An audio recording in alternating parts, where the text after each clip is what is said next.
राहुल की यात्रा से कांग्रेस को सबक, चुनावी मैदान में लड़े अब विचारधाराओं की लड़ाई।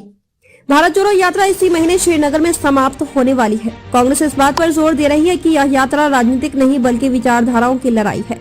यहाँ तक कि राहुल गांधी भी जोर देकर कहते रहे कि यह भाजपा आरएसएस के साथ एक वैचारिक लड़ाई है। भारत जोड़ो यात्रा इसी महीने श्रीनगर में समाप्त होने वाली है। कांग्रेस इस बात पर जोर दे रही है कि इस यात्रा राजनीतिक नहीं बल्कि विचारधाराओं की लड़ाई है। यहाँ तक कि राहुल गांधी भी जोर देकर कहते रहे कि यह भाजपा आरएसएस के साथ एक वैचारिक लड़ाई है। लेकिन बड़ा सवाल यह है कि क्या यह यात्रा वोटों में तब्दील हो पाएगी। कांग्रेस का कहना है कि इसके प्रभाव का आकलन करना होगा। पिछले 2 आम चुनावों में कांग्रेस अब तक के सबसे खराब प्रदर्शन के साथ हारी है।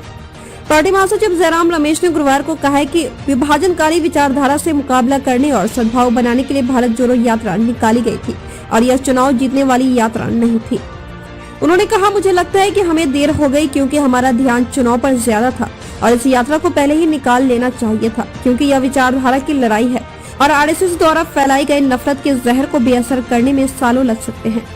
यात्रा के उद्देश्य के बारे में विस्तार से बताते हुए कांग्रेस नेता ने कहा कि यह लोगों के बीच प्रेम और सद्भाव फैलाने वाली यात्रा था, लेकिन ये यात्रा चुनाव को कैसे प्रभावित करेगी इसके बारे में अभी कुछ नहीं कहा जा सकता है। जयराम रमेश ने कहा, भारत जोड़ो का संदेश केवल उन 12 राज्यों और 2 केंद्र शासित प्रदेशों तक सीमित नहीं है जहां से यात्रा गुजरती है। कई राज्य स्तरीय यात्राओं की घोषणा पहले ही की जा चुकी है और आगामी हाथ से हाथ जोड़ो अभियान भारत जोड़ो के संदेश को हर भारतीय के घर तक ले जाएगा। पार्टी संभावित सहयोगियों तक भी पहुंच बना रही है।